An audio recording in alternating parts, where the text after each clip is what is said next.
Oh, yes. Hello, world. Oh, what's up? Welcome to Build. I'm your host, Matt Forte. We are here live at the Build studio in New York City. Our next guest is a supremely talented multi-platinum recording artist whose new record, The Debut, is set to drop tomorrow. The album perfectly matches her extraordinary voice with Broadway's new American Songbook. She just released her video for her take on the song Burn from Hamilton, and if it's any indication of what awaits on the rest of this record, we are in for a real treat. Folks, do me a favor, put your hands together, make some noise. Jackie Evancho's in the building. How about that? You guys excited? Are you excited? Go nuts.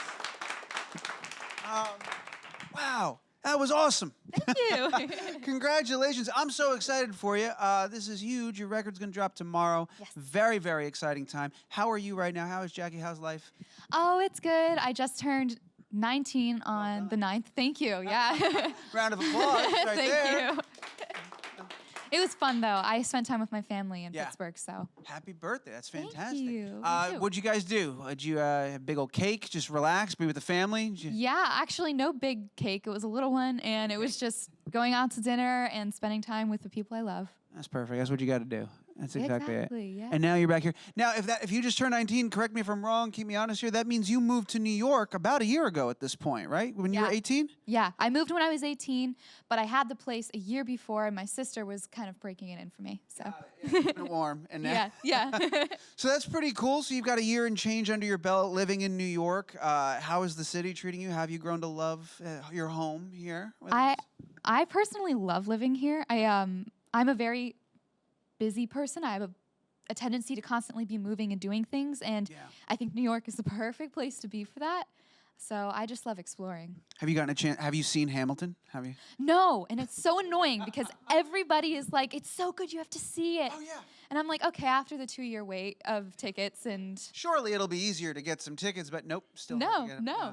I thought for sure you'd have somebody you could call. Multi-platinum artist. There's got to be a number for you. I You're on the other know. side. But no, even you, it's a struggle to go see that show. yeah. But I'm sure it's as amazing as everybody says. Otherwise, we'd be able to get tickets, right? Yeah, well, I know the music's great. So. Yeah, exactly. That's a big part of a musical. Yeah. Got to have good music. Exactly. Talk to me about this amazing record. I love, and I'm intrigued by the title, The Debut. This is your 8th studio album? 7th? Something around there. 7th, 8th, maybe 9th? You're asking the wrong person. I just do it. I just do it. You don't keep track. No, I couldn't get a definitive number, but it looks like it's your 8th or 9th studio album. But doesn't matter. We're splitting hairs here. Either way, still a peculiar name, The Debut, considering you've made a bunch of records before. Why'd you call it Debut? I called it The Debut because this is the first album, the only album that came out when I was 18. And I'm debuting this new me who is completely in control of my career now. I don't have to answer to anybody. I'm the boss of my own little empire. So I'm basically just debuting that. That's and really exciting. just whole new me. So let me ask you this. When you were handed the keys to the kingdom, so it were, and you were like, you're going to be steering the ship. It's your time to decide the path and figure that out. Mm-hmm. How many ideas were on the board before you landed on this concept for the album of hitting the new American Songbook and visiting some of these songs, revisiting some of these songs? Where did that idea come from? I think this was the second idea that we had thought of. First one was an album of greatest women hits. And I want to still do that, but then I saw this and I thought, what a great idea. I've just moved to New York. I've just had the keys of my kingdom handed to me.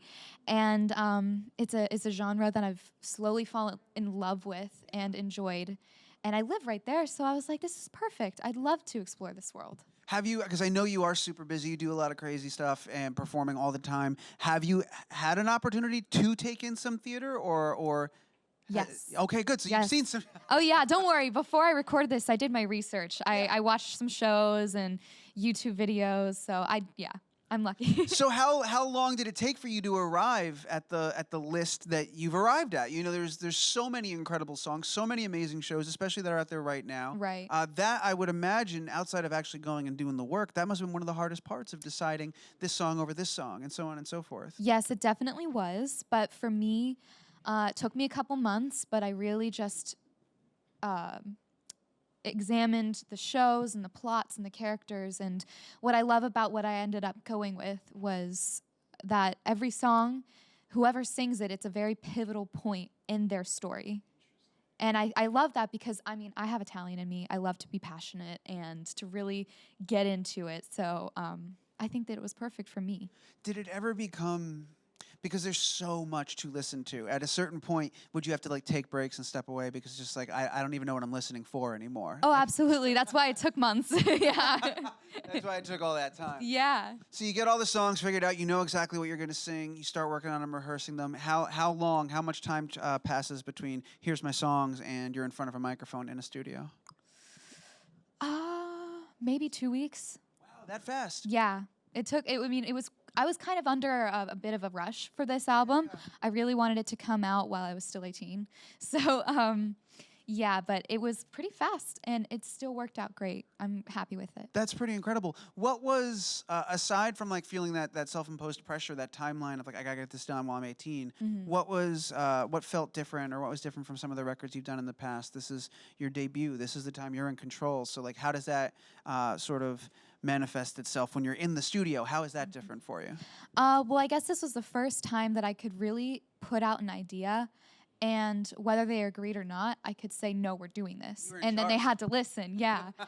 So this is the first album where it's really creatively me, in my opinion, as an artist. Did you end up having to flex that muscle? Was there an idea? Oh, yeah. Oh, yeah. No one likes getting used to the power being handed to somebody else, but... Did it take you a minute to like find that confidence, or were you ready? I was ready. I mean, I've had ideas since I started. Since before I started. And it was frustrating not being listened to because no one's going to listen to a 10-year-old when you're making an album. You know, she wants to sing Row, Row, Row Your Boat. Of course you're not going to put that on an album. So, yeah. But that was your favorite song at the time. Yes. How mean. What? That they wouldn't let you just sing your favorite song. Yeah. Let me ask you this. What's your earliest memory in the studio? What's the first time you remember your little 10-year-old head and giant headphones hovering over you? What do you see when you think back? Well, I think back to a studio that I would record in Pittsburgh all the time. Yeah. And I remember it specifically because I always thought it was haunted. Wait. I swear it was haunted because it used to be a church too. So, yeah, that's where my brain goes. Hang on a second. Let's go down this path. Why do you think it's haunted? Not just because, like, do you have like memories of like, oh, there's ghosts over there? Like, well, were there weird sounds in like your demo takes and stuff like that? Well, not in the demo takes, but the place itself just gave you a weird vibe. I mean, my siblings said they saw things, but they were also young, and I didn't exactly believe them. Siblings, older or younger, were they than you at the time? Older and younger, actually. Were they messing with their younger sister and telling her that, this place is haunted? So be careful. Yeah, trying to scare me. What's your proudest moment on this record? You know, now that you're in control, you were able to make those decisions. I'm sure you're in love with the whole thing, but I'm curious if there is a moment that you're really excited for fans to hear, or they'll hear something they haven't before.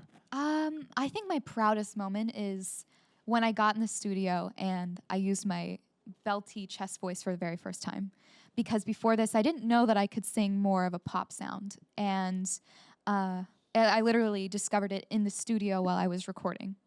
And so we found it and just went with it. And so there's songs on here that people have never heard me sing that way before. That's pretty amazing. When did you discover it early on? Do you remember the moment you found it, the song that you were singing, and does it then change how you do the rest of the record? You go, oh my gosh, I have this new tool.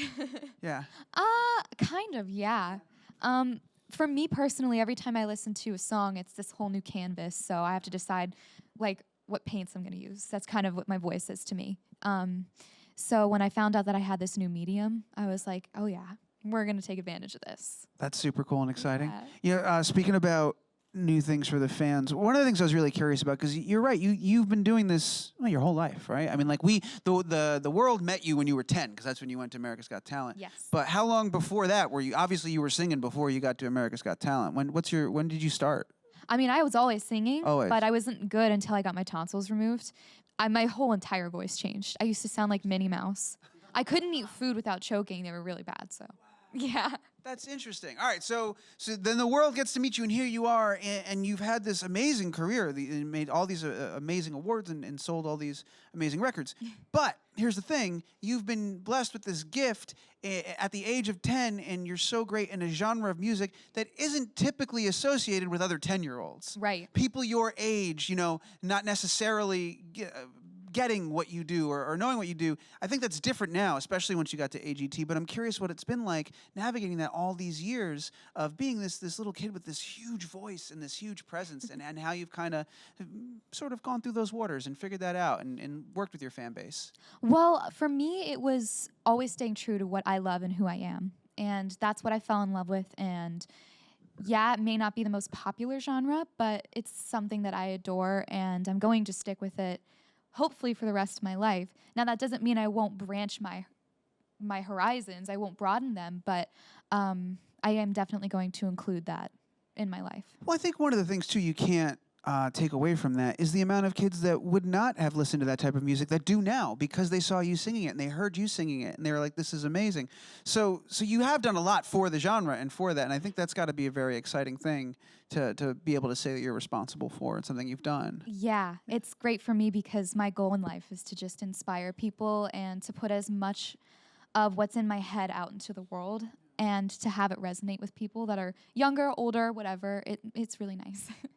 I mentioned just a moment ago, America's Got Talent. That's almost I don't think we're at a decade yet, but we're pretty close because you were 10 then when that happened. And you just recently, this past couple of months ago, you went back for the Champions. Mm-hmm. That's got to be a crazy experience that you can look back and compare those two moments in your life. Yeah. How surreal was that, walking back out onto that stage, seeing judges and all that sort of stuff? It felt really nice. And it was also cool that I could kind of recreate that memory and remember things that I probably wouldn't when I was so young. Yeah. And it just felt like the pieces of the puzzle fell right back into place. It was home. Yeah.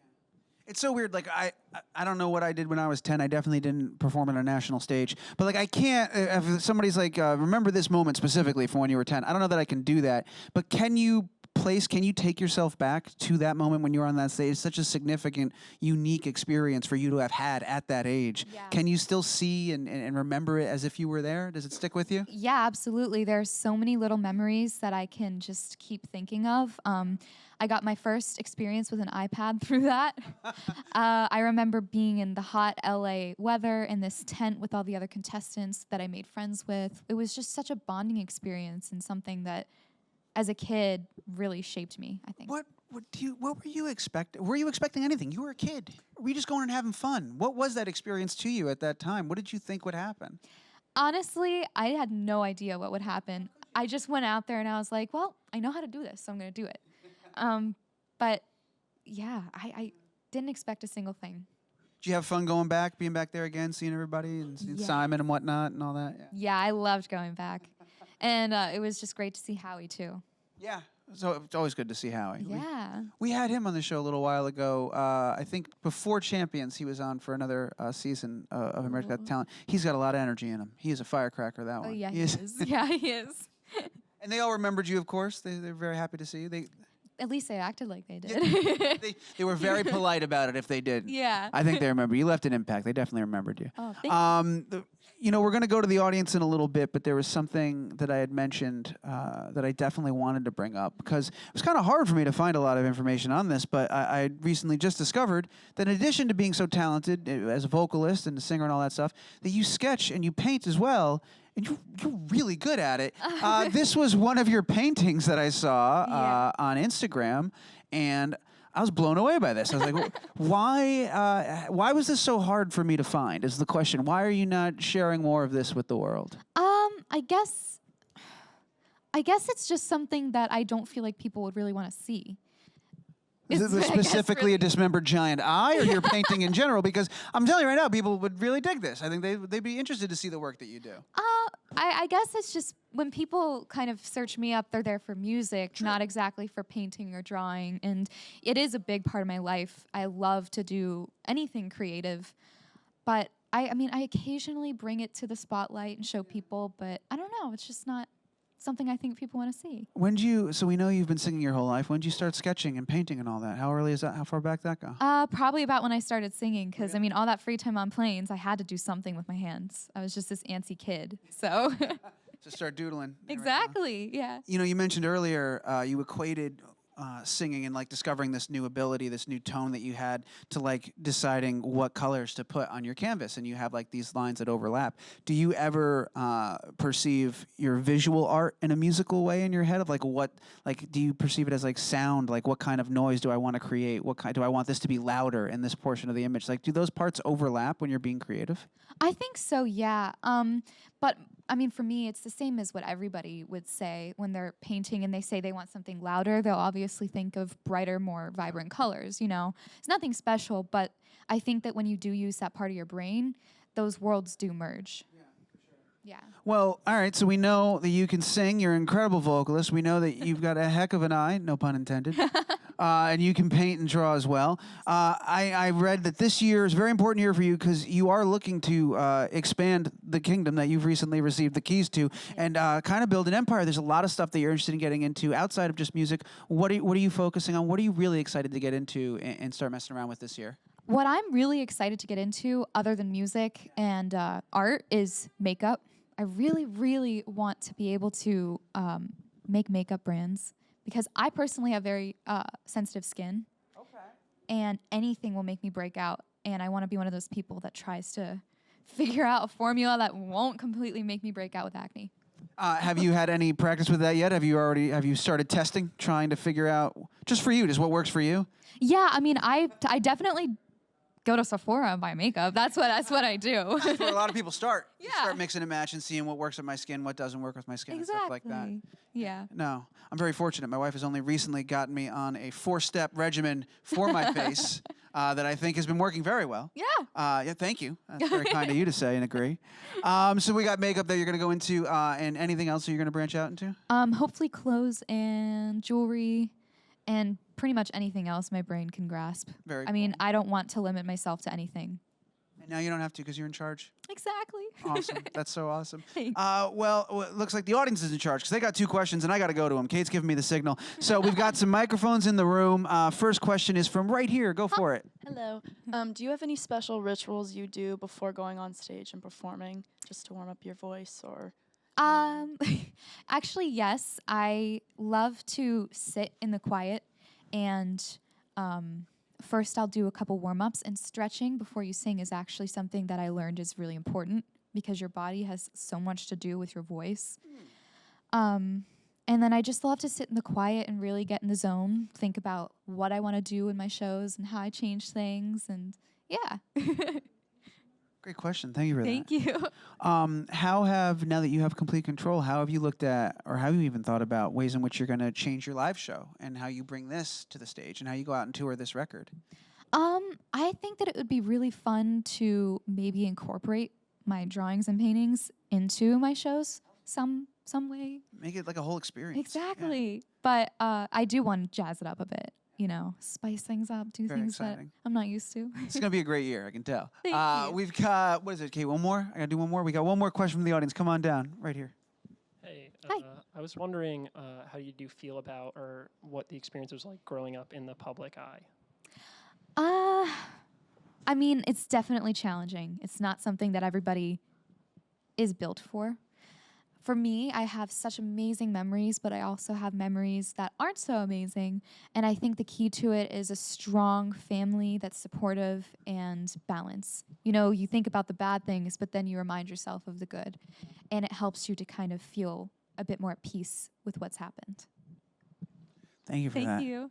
You know, having grown up not only in the public eye, but like over the last 10 years, social media has really become like a thing. Like it feels like it's always been present, but the reality is it's only become so present very recently. And you were growing up and becoming famous all during this huge transitional period. What do you think that's done for that experience for you? Do you think it's made it more challenging? Do you think you couldn't have done it any other way because it's all you know? Like, how do you feel when you look back on it? When I look back on it, Yeah. it's hard for me to imagine anything different because it is all I know. But I'm grateful for it because it helped me to grow up fast. And so my whole life growing up, since I started, I was hearing, you're wise for your age, you're mature. And that was a confidence boost. So, I mean, I love that it did that for me, for sure. Do you still hear that now that you're 19? Or do you miss hearing it when you were like 7? Like, Believe it or not, I still hear it. I'm got it? still wise for my ears. So nice. Hold on to that. That's awesome. All right. Well, I'm getting the signal. We got to wrap things up, so we're gonna do that right now. But before we do, I want to thank everybody for being such an awesome audience. First of all, great questions. Thank you. Kudos. And second of all, remind the world that the debuts tomorrow. It comes out tomorrow, April 12th. So wherever good music is heard, go over there and listen to it. That's what you should do. This record, you should listen to it. It's really good. And if you can't wait, there's a video right now. If you look up Jackie's video for Burn, we just watched it at the beginning. You can go watch it again and a million other times. This is a good video and it's a good song. And Jackie's a good person. I want to thank you so much for hanging out with us and being here. Thank It's very you. nice to have you. Oh, thank you. Everybody, do me a favor. Join me in thanking Jackie. Make a ridiculous amount of noise. Jackie Evancho right here. Do it up.